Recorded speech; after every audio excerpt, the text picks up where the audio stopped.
रात के समय में भी अगर कोई लड़की अगर अकेला घर आना चाहती है तो वो सेफ फील करती है। आज तक राहुल गांधी ने कौन सा उनका वादा पूरा किया है जो इस पर हम भरोसा करेंगे? नो, आई डोंट थिंक वो कर पाएंगे। राहुल गांधी से तो कोई एक्सपेक्टेशन नहीं है हमें। उससे इनफैक्ट तो काला धन बढ़ जाएगा।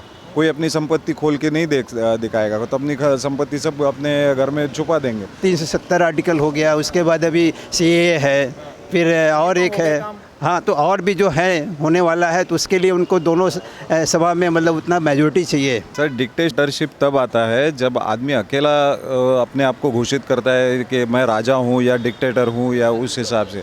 मैम, क्या लगता है इस बार राहुल गांधी सरकार या मोदी सरकार? Of course, without any thing Modi सरकार, डेफिनेटली मोदी सरकार। क्यों मोदी सरकार? आप देख रहे हैं इतना प्रगत देश हो रहा है अपना। आज ग्लोबली अपने को पहचान मिली है, नॉट ओनली इन इंडिया, लेकिन पूरे विश्व में हमारी चर्चा हो रही है, भारत के बारे में बातें हो रही है। तो ये आज तक कभी नहीं हुआ था, जो अब हो रहा है, हमें इस तरह की जो पहचान मिल रही है, डेफिनेटली मोदी सरकार की वजह से है। और मोदी जी का जो विजन है अनबिलीवेबल है, इसके हम पूरा सपोर्ट मोदी जी के लिए ही है हमारा। महिलाओं के लिए इस सरकार ने क्या कर दिया है जो कि महिलाएं इनको वोट करने के लिए बात कर रही हैं? अब मुझे लगता है बहुत कुछ करना बाकी भी है, ऐसी बात नहीं कि बहुत कुछ हुआ है, लेकिन फिर भी बहुत हद तक काफ़ी महिला सुरक्षित फील कर रही है। अब रात के समय में भी अगर कोई लड़की अगर अकेला घर आना चाहती है तो वो सेफ फील करती है। पुलिस व्यवस्था बहुत अच्छी है, तो इस हिसाब से इट्स गुड। महिलाओं के लिए काफ़ी प्राधान्य दे रहे हैं मोदी जी, जो एक अच्छी बात है। शिक्षा के रूप में भी काफ़ी शिक्षक, मतलब जो कहते हैं ना, लड़कियों को पढ़ाने के लिए भी बहुत सरकार अच्छा कर रही है। राहुल गांधी यहाँ पर आए थे, वादा किया है कि जो होम मेकर्स हैं, गृहिणियाँ हैं, उनके लिए उन्होंने, यदि कांग्रेस पावर में आती है, सत्ता में आती है, तो सालाना 1 लाख रुपए उनके खाते में डलवा देगी। आपको नहीं लगता ये महिलाओं के लिए फ़ायदे की चीज़ होगी? आज तक राहुल गांधी ने कौन सा उनका वादा पूरा किया है जो इस पर हम भरोसा करेंगे? नो, आई डोंट थिंक वो कर पाएंगे। चांस, वादा पूरा करने के लिए चांस तो मिलना चाहिए। राहुल गांधी इतनी मेहनत कर रहे हैं, लोगों से मिल रहे हैं, बातें कर रहे हैं, मगर उनको चांस नहीं दे रहा कोई। नहीं, ये 1 लाख रुपए साल में आने के वजह के लिए हम मोदी जी को नहीं खो सकते। नहीं, हम उनको चांस नहीं देंगे। नहीं, मोदी जी ने तो 15 लाख देने की बात की थी, वो तो उन्होंने तो भी दिया नहीं।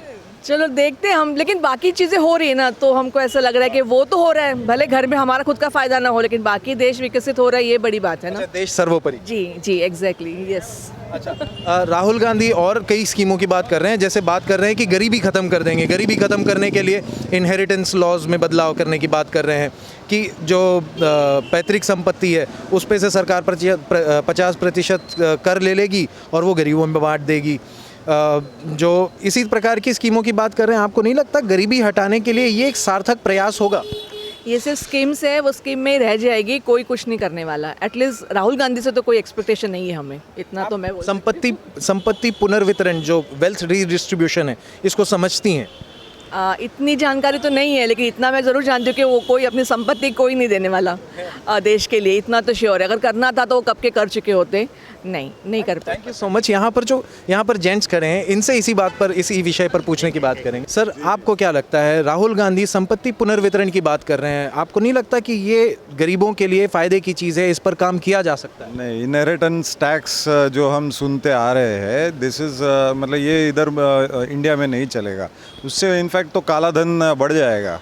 कोई अपनी संपत्ति खोल के नहीं दिखाएगा, तो अपनी संपत्ति सब अपने घर में छुपा देंगे। तो काला धन बढ़ाने की बात आ रही है ये तो। और वो फॉरेन में, मतलब जहाँ बाहर की देशों में ये सब होता है, वो भी ये चलता नहीं है वहाँ पे। और ये अपने देश में तो मोदी जी होने ही भी नहीं देंगे ऐसे। और ये काला, मतलब अपनी संपत्ति के ऊपर ही अगर धन लगाओगे तो बेचारा गरीबी तो ऐसे ही मर रहा है, और भी मर जाएगा। और काला धन छुपा के और उसमें क्राइम में जा रहा है वो। सो ये बात सही नहीं हो पाएगी। यहाँ पर भी इस पर मैं विचार लेना चाहूँगा। सर, क्या लगता है, संपत्ति पुनर्वितरण पर बात होनी चाहिए, उस पर काम होना चाहिए? नहीं, कोई नहीं देगा।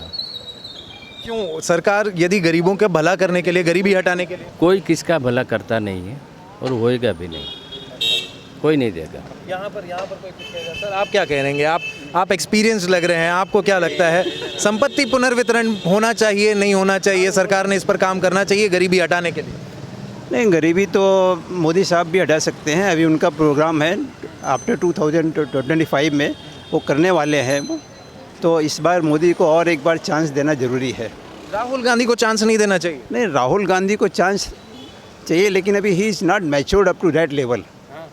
वो तो कहते हैं युवा नेता हैं, युवाओं के जोश के साथ नेता हैं, बात सही है, युवा है, लेकिन जितना एक्सपीरियंस मोदी साहब को है, मतलब पर्टिकुलरली दिस इंडिया के विषय में, उतना इन्हें कम है।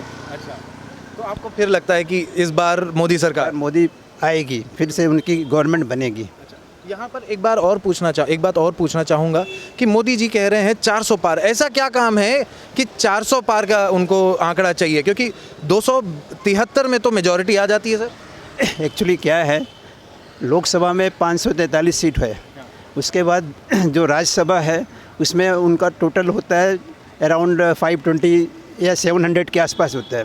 उसमें से 400 अगर सीट आ जाती है तो इनको दोनों सभा में कोई भी बिल पास कराने में कोई दिक्कत नहीं होगी, and it will be pass very quickly, easily. मगर ऐसे कौन से बिल हो गए, ऐसी कौन सी अभी बातें अटकी पड़ी है, अभी जैसे 370 आर्टिकल हो गया, उसके बाद अभी CAA है, फिर और एक है, हाँ, तो और भी जो है होने वाला है, तो उसके लिए उनको दोनों सभा में मतलब उतना मेजोरिटी चाहिए। आपसे पूछते हैं सर, क्या लगता है 400 पार जाना है, ऐसे क्या बिल है, किस लिए?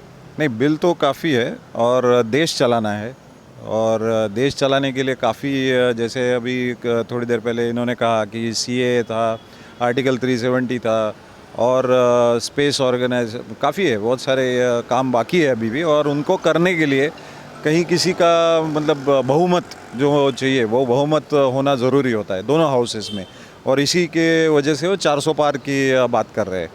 सो ये देश चलाने के लिए ज़रूरी चीज़ है, और देश चलाने के लिए उनका साथ देना एक कहते हैं ना, मतलब हर नागरिक का धर्म बन गया है। तो कांग्रेस कह रही है कि यदि इस बार मोदी जी आते हैं, और जैसे कि उन्होंने कहा 400 पार का आंकड़ा दे दिया है, पूर्ण बहुमत यानी बहुमत के पार हो जाएंगे, तो देश में डिक्टेटरशिप आ जाएगा। आपको नहीं लगता ये पॉसिबल है? सर, डिक्टेटरशिप तब आता है जब आदमी अकेला अपने आप को घोषित करता है कि मैं राजा हूँ या डिक्टेटर हूँ, या उस हिसाब से। पर ये तो मतलब प्रजा की वोटिंग और इलेक्शन की, फेयर इलेक्शन की बात है। तो अगर प्रजा ही चाह रही है कि हमें ये नेतृत्व चाहिए, तो बात तो डिक्टेटरशिप की तो होती नहीं है। निराधार आरोप है कि इलेक्शन नहीं होगा, लोकतंत्र खत्म हो जाएगा, कुछ नहीं है, कुछ नहीं। आपको क्या लगता है 400 पार में ऐसे कोई बिल हैं आपके दिमाग में? अच्छा है, बहुत अच्छा है, 400 नहीं 450 पार होना चाहिए। हाँ। मगर ऐसे क्या काम है जो 400 पार करवा के फिर काम करेंगे? जो भी करेंगे बहुत अच्छा करेंगे, मोदी जी जो भी करेंगे बहुत अच्छा करेंगे।